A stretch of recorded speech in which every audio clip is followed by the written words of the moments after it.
નમસ્કાર વિદ્યાર્થી મિત્રો. ધોરણ 12 વાણિજ્ય વ્યવસ્થા એકમ 6 ભાગ 1 દોરવણીનો અર્થ, લક્ષણો અને મહત્વની શરૂઆત કરીએ પ્રસ્તાવનાથી. મિત્રો, સંચાલનના કાર્યો ઘણા બધા છે. પાઠ નંબર 1માં આપણે જોઈને આવ્યા હતા, જેમાં મુખ્ય કાર્યોની વાત કરીએ તો આયોજન, પ્રબંધ એટલે કે વ્યવસ્થા તંત્ર, કર્મચારી વ્યવસ્થા, અંકુશ, દોરવણી, સંકલન વગેરેનો સમાવેશ થાય છે. મિત્રો, આયોજન ગમે તેટલું સારું હોય, પરંતુ એ સંચાલકોએ જે પણ નિર્ણયો લીધા છે એનો યોગ્ય દોરવણી દ્વારા અમલ ન થાય તો આપણો ધંધાનો જે હેતુ છે એ સિદ્ધ કરી શકાતો નથી. દોરવણીનું મુખ્ય કાર્ય જે છે કે આયોજન અને વ્યવસ્થા તંત્ર દ્વારા લેવાયેલા નિર્ણયોને અમલમાં મૂકે છે. એટલે કે જે રીતે આયોજન થયું છે, વ્યવસ્થા તંત્રએ એ કામને કરવા માટેનો પ્રયત્ન કર્યો છે, હવે એને આપણે ધંધામાં રોકવાના છે, કાર્ય શરૂ કરવાનું છે, તો તે સમયે દોરવણીની ખૂબ જ આવશ્યકતા રહે છે.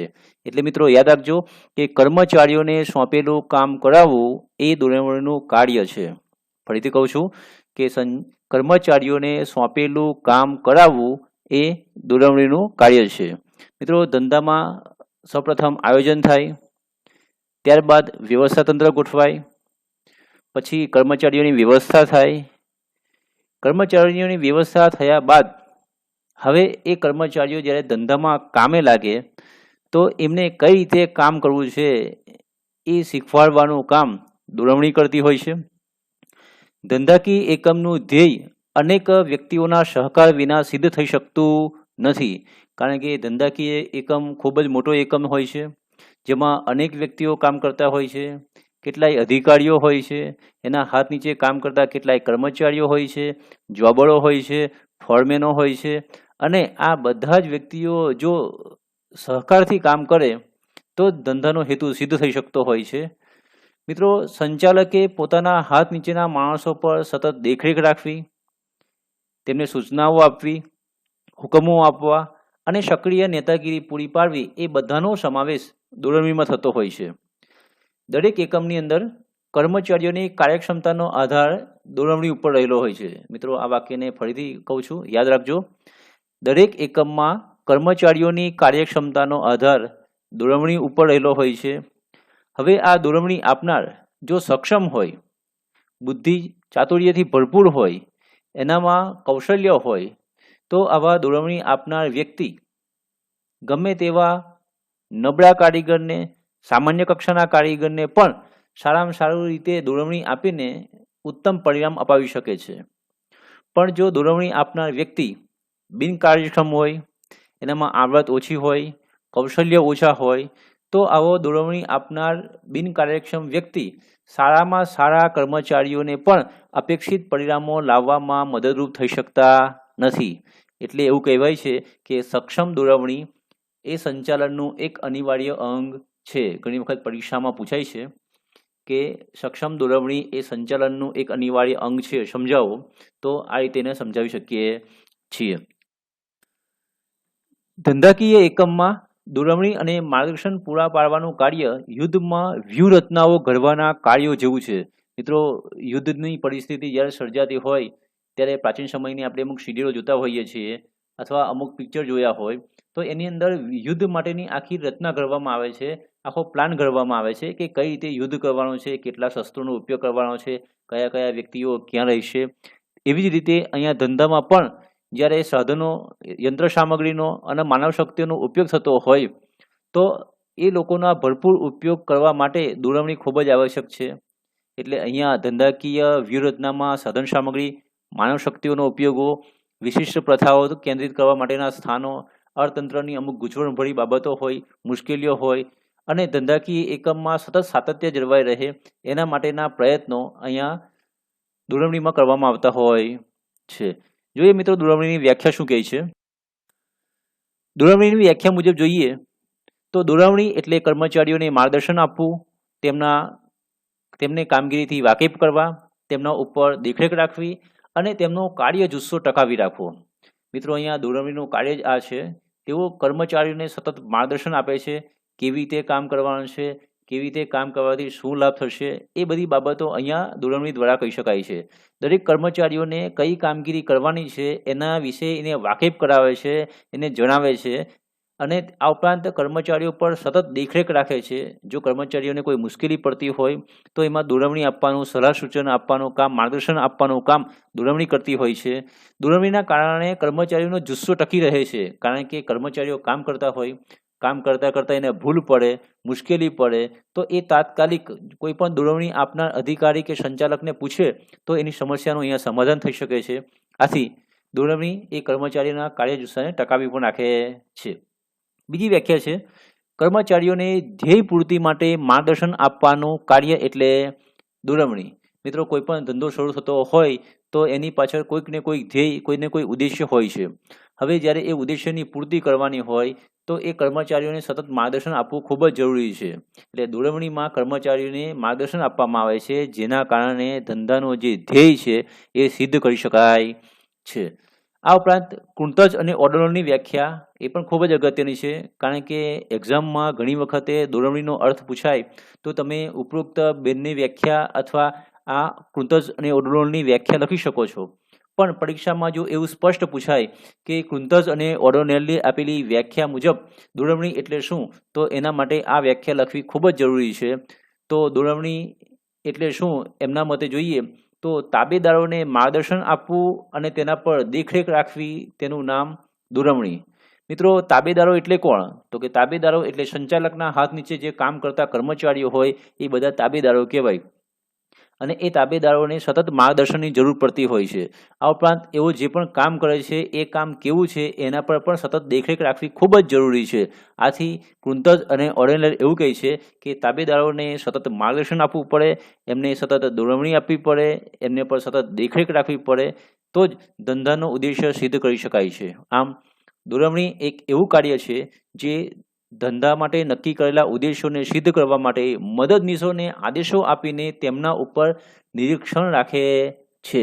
એટલે ધંધાના જે પણ હેતુઓ છે એને સિદ્ધ કરવા માટે જે પણ કર્મચારીઓ છે, કામદારો છે, અધિકારીઓ છે, એમને કામ કરવા માટેના સતત આદેશો આપવામાં આવે છે, હુકમો આપવામાં આવે છે અને તેમના પર સતત નિરીક્ષણ રાખવામાં આવે છે, દેખરેખ રાખવામાં આવે છે. દોરવણીની લાક્ષણિકતાઓ જોઈએ. દોરવણીની પ્રથમ લાક્ષણિકતા છે હેતુલક્ષી પ્રવૃત્તિ. મિત્રો, ધંધાનો કોઈ પણ ધ્યેય હોય છે અને એ ધ્યેયને સિદ્ધ કરવા માટે અલગ અલગ કાર્યો થતા હોય છે, જેમાં દોરવણી પણ એક કાર્ય છે. દોરવણીનું પ્રથમ કાર્ય છે હેતુલક્ષી પ્રવૃત્તિ. ધંધાનો જે ધ્યેય છે એને સિદ્ધ કરવા માટે કર્મચારીઓને સતત માર્ગદર્શન આપવામાં આવે છે, એને પ્રોત્સાહિત કરવામાં આવે છે, જેથી ધંધાનો ધ્યેય સિદ્ધ કરી શકાય છે. આથી એવું કહી શકીએ કે દોરવણી એ હેતુલક્ષી પ્રવૃત્તિ છે. દોરવણીની બીજી લાક્ષણિકતા અથવા બીજું લક્ષણ છે સંચાલનની બધી સપાટીએ થતું કાર્ય. મિત્રો, આપણે અગાઉના પાઠોમાં જોઈને આવ્યા છીએ કે સંચાલનની મુખ્ય 3 સપાટીઓ છે: ઉચ્ચ સપાટી સંચાલન, મધ્ય સપાટી સંચાલન અને તળ સપાટી સંચાલન. હવે સંચાલનની આ બધી સપાટીએ દોરવણીનું કાર્ય થતું જોવા મળતું હોય છે. જે સંચાલક મંડળ અથવા મેનેજિંગ ડિરેક્ટર અથવા જનરલ મેનેજર જે ઉચ્ચ સપાટીએ બિરાજમાન હોય છે, એમના હાથ નીચે મધ્ય સપાટીના અધિકારીઓ આવતા હોય છે. આથી ઉચ્ચ સપાટીના સંચાલકો દ્વારા મધ્ય સપાટીના જે પણ અધિકારીઓ છે એમને માર્ગદર્શન આપવામાં આવતું હોય છે, સૂચનો આપવામાં આવતા હોય છે અથવા હુકમો કરવામાં આવતા હોય છે. હવે એ મધ્ય સપાટી સંચાલનમાં જે પણ વિભાગીય અધિકારીઓને કામ સોંપવામાં આવ્યું છે એ અધિકારીઓ દ્વારા તળ સપાટીમાં રહેલા નિરીક્ષકો, જોબળો અને ફોરમેનોને કામ સોંપવામાં આવે છે અથવા એમને માર્ગદર્શન આપવામાં આવે છે કે કોને કઈ રીતે કામ કરવાનું છે, કયું કામ કરવાનું છે. તેવી જ રીતે એ નિરીક્ષકો અને જે ફોરમેનો આવ્યા છે તળ સપાટીમાં, એ તળ સપાટીમાં રહેલા ફોરમેનો, નિરીક્ષકોના હાથ નીચે ઘણા બધા કામદારો કામ કરતા હોય છે. એ લોકોને માર્ગદર્શન આપવાનું કામ હવે આ જોબળો અને ફોરમેનો દ્વારા થતું હોય છે. એટલે એવું કહી શકીએ કે ઉચ્ચ સપાટીએથી મધ્ય સપાટીએ દોરવણી આપવામાં આવે છે અને મધ્ય સપાટીએથી તળ સપાટીએ દોરવણી આપવામાં આવતી હોય છે. એટલે એવું કહી શકીએ કે સંચાલનની બધી સપાટીએ આ દોરવણીનું કાર્ય થતું જોવા મળે છે. દોરવણીની ત્રીજી લાક્ષણિકતા છે સતત ચાલતી પ્રક્રિયા. મિત્રો, ધંધાકીય એકમની શરૂઆત થાય એટલે દોરવણીની પ્રક્રિયા શરૂ થઈ જાય છે અને આ દોરવણીની પ્રક્રિયા એ ધંધાની શરૂઆત થયા બાદ જ્યાં જ્યાં ઉત્પાદન કાર્ય અથવા અન્ય કોઈ પણ પ્રવૃત્તિ થતી હોય એ બધી જ પ્રવૃત્તિઓમાં સતત દોરવણીની આવશ્યકતા રહેતી હોય છે. દરેક જગ્યાએ દરેક કાર્યમાં ધંધો પૂર્ણ થાય અથવા ધંધાનું અસ્તિત્વ પૂર્ણ થઈ જાય ત્યાં સુધી દોરવણીનું કાર્ય સતત ચાલતું હોય છે. એની કાર્યવિધિ અને નીતિના અર્થઘટન અંગે કર્મચારીઓને સતત માર્ગદર્શન આપવું પડે છે. કારણ કે સમયે સમયે ટેકનોલોજી બદલાય છે, નવા નવા યંત્રો આવતા હોય છે, કામગીરીની ઢબ બદલાય છે અને નવા નવા કાયદાઓના મુજબ ધંધાએ એ રીતે ધંધાની અંદર જોડાવવું પડતું હોય છે અથવા બદલાવ લાવવો પડતો હોય છે. તો તે સમયે દોરવણી સતત જરૂર પડતી હોય છે. આથી એવું કહી શકીએ કે દોરવણી એ સતત ચાલતી પ્રક્રિયા છે. ચોથી લાક્ષણિકતા છે કાર્યો પર દેખરેખ. મિત્રો, દોરવણીનું કાર્ય ધંધામાં જે પણ કાર્ય થઈ રહ્યું છે એ કાર્ય પર સતત દેખરેખ રાખવાની છે. કારણ કે ધંધામાં અનેક કર્મચારીઓ, અનેક અધિકારીઓ અને અનેક કામદારો જોવા મળતા હોય છે. આથી ઉપરથી જે પણ સૂચના આપવામાં આવે છે એ સૂચના મુજબ કાર્ય થયું છે કે નહીં એ જોવાનું કાર્ય પણ દોરવણીનું છે. કારણ કે દોરવણી દ્વારા એ હુકમો આપેલા હોય અથવા માર્ગદર્શન આપેલું હોય અથવા સૂચનાઓ આપેલી હોય એ સૂચનાઓ મુજબ દરેક વ્યક્તિએ કાર્ય કરવું જરૂરી છે અને એ કાર્ય થાય છે કે નથી થતું એ જોવાનું કાર્ય દોરવણીનું છે. પાંચમું લક્ષણ છે વિશાળ કાર્યક્ષેત્ર. મિત્રો, જેટલો ધંધો મોટો દોરવણી એટલી જ વધારે જરૂર પડતી હોય છે અને આથી જેટલા ધંધાકીય એકમની વિસ્તાર વધારે હોય દોરવણીનું કાર્યક્ષેત્ર પણ એટલું જ વિશાળ થઈ જતું હોય છે. કારણ કે અહીંયા કર્મચારીઓને માત્ર માર્ગદર્શન કે શિખામણ આપવાની હોતી નથી. એટલે કે માર્ગદર્શન અને શિખામણ તો આપવાની હોય જ છે. એની સાથે સાથે સંચાલકોએ એકમ માટે જે પણ નિર્ણયો લીધેલા હોય છે એની યોગ્ય સમજૂતી આપીને એ નિર્ણયોનો અસરકારક અમલ થાય એ પણ અહીંયા જોવાનો છે. એટલે દોરવણીનું કાર્ય માત્ર માર્ગદર્શનથી અટકી જતું નથી. કર્મચારીઓને સમજાવવાના છે, માર્ગદર્શન આપવાનું છે. ત્યારબાદ જે પણ નિર્ણયો મુજબ કાર્ય થયું છે કે નહીં અને એ અસરકારક રીતે કાર્ય થાય એના માટે સતત પ્રયત્ન દોરવણીએ કરવો પડતો હોય છે. આથી કહી શકીએ કે દોરવણીનું કાર્યક્ષેત્ર ખૂબ જ વિશાળ છે. છઠ્ઠી લાક્ષણિકતા માહિતી સંચાર. મિત્રો, ચિત્રમાં તમે જોશો એટલે તમને ખબર પડી જશે કે માહિતી સંચાર એટલે શું. એક વ્યક્તિ કહે છે અને બીજો વ્યક્તિ સાંભળે છે એટલે અહીંયા માહિતીનું આદાન પ્રદાન થઈ રહ્યું છે. મિત્રો, અહીંયા દોરવણીમાં પણ આવું જ કાર્ય છે કે જે ધંધાકીય એકમની જે સપાટીઓ છે એ સપાટીઓમાં દોરવણી એ કર્મચારીઓને હુકમો અને માર્ગદર્શન તો આપે જ છે, પણ કેવી રીતે માર્ગદર્શન આપવું એ ખૂબ જ જરૂરી છે. જેટલું કાર્યક્ષમ માહિતી સંચાર થાય એટલું જ દોરવણી સફળ થાય છે અને એટલી જ ધંધાકીય એકમનો ધ્યેય પણ સિદ્ધ થાય છે.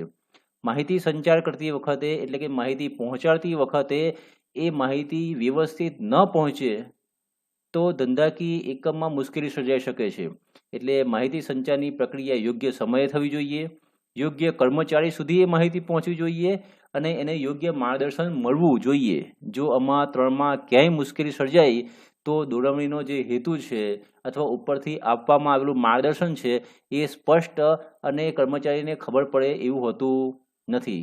આથી જરૂરી છે કે માહિતી સંચાર જ્યારે જરૂર હોય ત્યારે કરવું જોઈએ અને જે પણ દોરવણી આપવામાં આવી છે એ દોરવણીથી એ વ્યક્તિ સુધી એ માહિતી પહોંચવી જોઈએ. તો જ ધંધાનો હેતુ સિદ્ધ કરી શકાય છે. સાતમી લાક્ષણિકતા છે પ્રોત્સાહન. મિત્રો, ચિત્રમાં તમને ખબર પડશે કે કોકને કંઈક લાભ મળવાનો હોય તો એ વ્યક્તિ કાર્ય માટે તત્પર બની જાય છે. ધંધામાં પણ આવું જ છે. જ્યારે કર્મચારીઓ પાસેથી વધુ સારું કાર્ય મેળવવું હોય, કર્મચારી વધુ સારું કાર્ય કરે અથવા કરાવવું હોય તો એમને સતત પ્રોત્સાહિત કરવા પડતા હોય છે. એમને પ્રોત્સાહન આપવું ખૂબ જ જરૂરી છે. કર્મચારીઓને પ્રોત્સાહિત કરવા ઉપરી અધિકારીઓ વ્યક્તિગત માર્ગદર્શન આપે છે. જો વ્યક્તિગત માર્ગદર્શન આપવામાં આવશે તો આવા માર્ગદર્શનથી કર્મચારીઓના જે પ્રશ્નો છે, જે દ્વિધાઓ છે, મુશ્કેલીઓ છે એ દૂર થઈ જાય છે અને જે પણ કર્મચારી કામ કરે છે એને જ્યાં પણ ખામી વર્તાતી હશે એ ખામી દૂર થવાથી પોતાની અંદર એક વિશ્વાસ જાગશે અને જેથી વધુ સારું કાર્ય કરવા માટે એ પ્રોત્સાહિત થઈ શકે છે. આથી પ્રોત્સાહન એ પણ દોરવણીની ખૂબ જ અગત્યની લાક્ષણિક. નંબર 8, નિમ્નગામી પ્રવૃત્તિ. મિત્રો, સંચાલનની જે સપાટીઓ છે એ સપાટીઓમાં 3 સપાટીઓ જોઈ હતી આપણે: ઉચ્ચ સપાટી સંચાલન, મધ્ય સપાટી સંચાલન અને તળ સપાટી સંચાલન. જેમાં હંમેશા ઉચ્ચ સપાટીથી તળ સપાટી તરફ દોરવણીની પ્રક્રિયા થતી જોવા મળતી હોય છે. એટલે કે ઉચ્ચ સપાટી સંચાલનમાં રહેલા સંચાલક મંડળ અથવા મેનેજિંગ ડિરેક્ટર અથવા જનરલ મેનેજર જે મધ્ય સપાટીમાં રહેલા વિભાગીય અધિકારીઓને માર્ગદર્શન આપે છે અને મધ્ય સપાટીમાં રહેલા આ વિભાગીય અધિકારીઓ એ તળ સપાટીના કર્મચારીઓને, નિરીક્ષકોને, જોબરોને અથવા ફોરમેનોને માર્ગદર્શન આપતા હોય છે. આથી એવું કહી શકીએ કે દોરવણી એ નિમ્નગામી પ્રવૃત્તિ છે, એટલે કે ઉપરથી નીચે આવતી પ્રવૃત્તિ છે. નંબર 9, સંચાલકીય કાર્યો. મિત્રો, સંચાલનના કાર્યો આપણે જોઈ આવ્યા હતા, જેમ કે આયોજન, પ્રબંધ, કર્મચારી વ્યવસ્થા, દોરવણી, અંકુશ, સંકલન વગેરે. તો આ સંચાલનના જે અલગ અલગ કાર્યો છે એ એમાંનું જ એક કાર્ય એટલે દોરવણી. આથી એવું કહી શકીએ કે એ દોરવણી એક સંચાલકીય કાર્ય છે. તો મિત્રો, આ 9 એની લાક્ષણિકતાઓ છે. હવે જોઈએ દોરવણીનું મહત્વ. ધંધાકીય એકમમાં કર્મચારીઓની કાર્યક્ષમતાનો આધાર દોરવણી પર રહેલો છે, એવું ફરીથી પહેલા પણ કહ્યું હતું અને ફરીથી પણ પાછું કહું છું. ફરીથી પણ સાંભળી લેજો કે ધંધાકીય એકમમાં કર્મચારીઓની કાર્યક્ષમતાનો આધાર દોરવણી પર રહેલો હોય છે. દોરવણી દ્વારા કર્મચારીઓને પ્રોત્સાહિત કરી, તેમના કાર્યોનું નિરીક્ષણ કરી, તેમને યોગ્ય માર્ગદર્શન આપી એકમના ધ્યેયને હાંસલ કરી શકાય છે. આથી એવું કહી શકીએ કે દોરવણી દ્વારા કર્મચારીઓને સતત પ્રોત્સાહન આપવું પડે છે, એના કાર્યો પર દેખરેખ રાખવી પડે છે, એમને સતત માર્ગદર્શન આપવું પડે છે અને આવું કરશું તો જ ધંધાકીય એકમનો ધ્યેય સિદ્ધ કરી શકાતો હોય છે. એટલે કે દોરવણી દ્વારા ધંધાનો જે ધ્યેય છે એ સિદ્ધ કરવો ખૂબ જ સહેલો પડી જતો હોય છે. અને જો ધંધામાં દોરવણી ન હોય તો ધંધાનો જે ધ્યેય છે, જે ઉદ્દેશ્ય છે એ સિદ્ધ કરી શકાતો નથી. તો જોઈએ મિત્રો દોરવણીનું મહત્વ શું છે ધંધામાં. તો પહેલું મહત્વ છે કાર્યક્ષમતામાં વધારો. વ્યવસ્થા તંત્ર કાર્યક્ષમ ત્યારે જ બને જ્યારે તેમાં કામ કરતા કર્મચારીઓની વિભાગીય કાર્યો વિષયક દોરવણી આપવામાં આવે. દોરવણીના કારણે કર્મચારીઓને પોતાની કાર્ય, સત્તા અને જવાબદારી અંગેની સ્પષ્ટતા થાય છે, તેથી તેની કાર્યક્ષમતામાં વધારો થાય છે. મિત્રો, કોઈ પણ કર્મચારીઓ હોય એ ત્યારે જ સ્પષ્ટ કામ કરશે કે જ્યારે એમને પોતાને ખબર હોય કે મારે કયું કામ કરવાનું છે. એમને જો ખબર પડે કે મારે આ કાર્ય કરવાનું છે તો એ કાર્ય કરવા માટે તત્પર બની શકે છે. આથી જરૂરી છે કે એ કર્મચારીઓને કાર્ય સોંપવાનું છે, એમને કાર્ય માટેની સત્તાઓ પણ સોંપી દેવાની છે, સાથે સાથે એમને જવાબદારી પણ સોંપી દેવાની છે, જેથી કાર્ય ઝડપથી થઈ શકે. તો આ એનું પહેલું મહત્વ છે. મહત્વ કાર્યક્ષમતાનું વિશ્લેષણ. મિત્રો, દોરવણી દ્વારા કર્મચારીઓ કામ તો કરે જ છે, પણ એમને જે પણ કામ કર્યું છે એ કામ કેવું કર્યું છે, કેટલું કર્યું છે, કેટલા સમયમાં કર્યું છે, કામની ચોકસાઈ કેટલી છે, કેટલું કામ પૂર્ણ થયું છે, આ બધી જ બાબતોનું જો મૂલ્યાંકન કરવું હોય તો જરૂરી છે કે એ કર્મચારીઓના કાર્યોનું વિશ્લેષણ કરવું ખૂબ જ જરૂરી છે. તો દોરવણી દ્વારા અહીંયા કર્મચારીઓના કાર્યોનું વિશ્લેષણ થાય છે, એમના કાર્યોનું મૂલ્યાંકન થાય છે અને કર્મચારીઓની કાર્યક્ષમતા કેટલી છે એ પણ દોરવણી દ્વારા અહીંયા સ્પષ્ટ બની શકે છે. ત્રીજું મહત્વ છે કર્મચારીઓને પ્રોત્સાહન. મિત્રો, દોરવણીના કારણે કર્મચારીઓને યોગ્ય કાર્યપદ્ધતિ અને નીતિ નિયમોથી વાકેફ કરી શકાય છે. કાર્ય અંગેની તેમની દ્વિધાઓ, મુશ્કેલીઓ દૂર કરી શકાય છે, જેથી કાર્ય કરવાનું પ્રોત્સાહન મળે છે. મિત્રો, કર્મચારીઓ જ્યારે કામ કરતા હોય ત્યારે કામ કરતાં કરતાં ઘણી વખત એમને મુશ્કેલી અનુભવાતી હોય છે, અથવા એને કાર્ય કરતાં નવી કાર્ય પદ્ધતિ હોય તો ના પણ આવડે, અથવા નવા નીતિ નિયમો બનાવવામાં આવેલા હોય, નવા કાયદાઓ આવ્યા હોય તો એ કર્મચારીઓને ઘણી વખત મુશ્કેલીઓ ઊભી થતી હોય છે કે મારે કાર્ય કઈ રીતે કરવાનું છે, કઈ પદ્ધતિથી કરવાનું છે. પણ જો એ દોરવણી દ્વારા કર્મચારીઓને માર્ગદર્શન મળી રહે તો એની મુશ્કેલીઓ સતત દૂર કરી શકાય છે અને આથી કર્મચારીઓ કાર્ય કરવા માટે સતત પ્રોત્સાહિત થઈ શકતા હોય છે. આથી ધંધામાં દોરવણીનું મહત્વ કર્મચારીઓને પ્રોત્સાહન આપવા માટે ખૂબ જ અગત્યનું. નંબર 4, અસરકારક આયોજન. મિત્રો, ધંધાકીય એકમના બધા જ કાર્યોનું આયોજન કોઈ એક વ્યક્તિ દ્વારા શક્ય નથી, કારણ કે ધંધાકીય ક્ષેત્ર ખૂબ જ વિશાળ હોય છે, એમાં અલગ અલગ કાર્ય કરવાના હોય છે અને ખાસ જો નીચેની લીટીમાં કે આયોજન કરનાર અધિકારી મદદનીશો દ્વારા જરૂરી માહિતી એકત્રિત કરીને આયોજન કરે છે. કારણ કે આયોજન કરનાર અધિકારીઓ એ ઉપરની સપાટીએ હોય છે, પણ વાસ્તવમાં કઈ રીતે કામ કરવાનું છે અથવા કામ કરતાં કઈ મુશ્કેલીઓ ઊભી થશે એ બધી માહિતી તો મદદનીશો પાસે, એટલે કે તળ સપાટીના વ્યક્તિઓ પાસે જ મળી શકે એમ છે.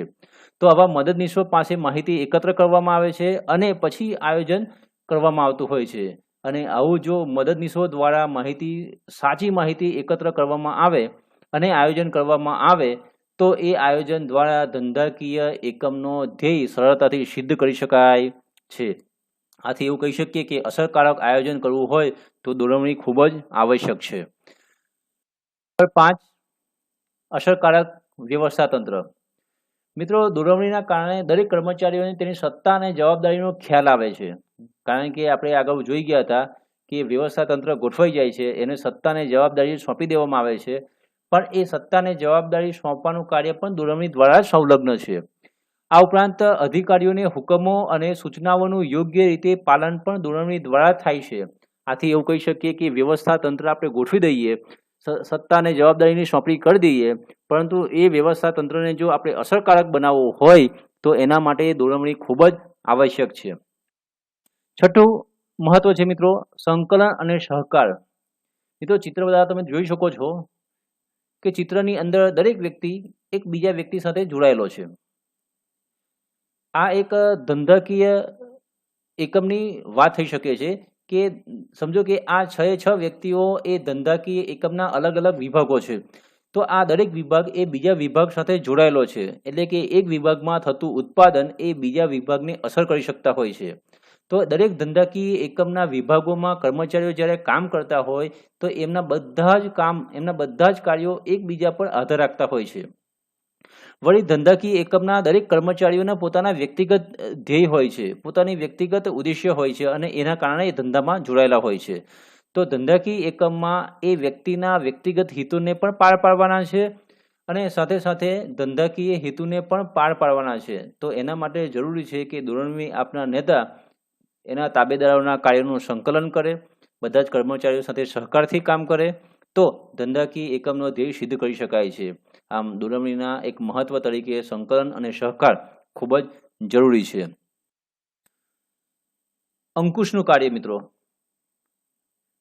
સંચાલનના કાર્યોમાં હવે પછીના પાઠમાં આપણે અંકુશનું કાર્ય ભણીશું, પણ એ પહેલાં વાત કરીએ કે અંકુશ આવે ક્યારે, કે જ્યારે ધંધામાં ભૂલો થતી હોય, ખામીઓ સર્જાતી હોય તો અંકુશ આવતું હોય છે. પણ દોરવણીનું કાર્ય શું છે કે કર્મચારીઓને માર્ગદર્શન આપવામાં આવે છે, એમને વ્યવસ્થિત સમજાવવામાં આવે છે કે કાર્ય કેવી રીતે કરવાનું છે. હવે જો દોરવણીથી કર્મચારીઓની કાર્ય અંગેની ભૂલો કે ખામીઓ સર્જાય જ ના, તો અંકુશનું કાર્યની બહુ જ આવશ્યકતા પડતી જ નથી. એટલે કે નિર્ધારિત લક્ષ્યાંકો પ્રમાણે કર્મચારીઓ પાસેથી કામ મેળવવું હોય અને દોરવણી દ્વારા એને યોગ્ય માર્ગદર્શન આપવામાં આવે તો બને એટલી ઓછી ભૂલો થાય છે, ઓછી ખામીઓ સર્જાય છે. આથી અંકુશનું કાર્ય બહુ નહિવત બની જાય છે, એટલે અસરકારક રીતે અંકુશ પોતાનું કાર્ય કરી શકતો હોય છે. 8મું મહત્વ, કાર્ય જુસ્સામાં વધારો. દોરવણી આપવાથી કર્મચારીઓની કાર્ય પ્રત્યેનો અભિગમ બદલાય છે, રુચિ વધે છે. મિત્રો, દરેક કર્મચારીઓ જ્યારે કાર્ય કરતા હોય અને એ કાર્ય સરળતાથી થઈ શકે એના માટે એના ઉપરી અધિકારી દ્વારા એને સતત માર્ગદર્શન આપવામાં આવતું હોય તો કર્મચારીને કામ કરવાની મજા આવશે, એની રુચિ વધશે. જ્યારે કોઈ અવરોધ ઊભો થતો હોય, જ્યારે કર્મચારી કોઈ કામ કરતો હોય અને કામ કરતાં કરતાં કોઈ મુશ્કેલી ઊભી થાય અથવા કામ કરવામાં સમજ ન પડે તો અથવા કોઈક અવરોધ ઊભો થાય અને જો કર્મચારીને એના ઉપરી અધિકારી દ્વારા અથવા સંચાલક દ્વારા યોગ્ય માર્ગદર્શન આપવામાં આવે અને કર્મચારીનો જો પ્રશ્ન ઉકેલાઈ જાય, સમસ્યાનું સમાધાન થઈ જાય તો એ કર્મચારીને કાર્ય પ્રત્યેની સાતત્યતા વધે છે અને એનો જુસ્સામાં પણ વધારો થઈ શકે છે. દોરવણીનું છેલ્લું મહત્વ, વિચલનોની શોધ.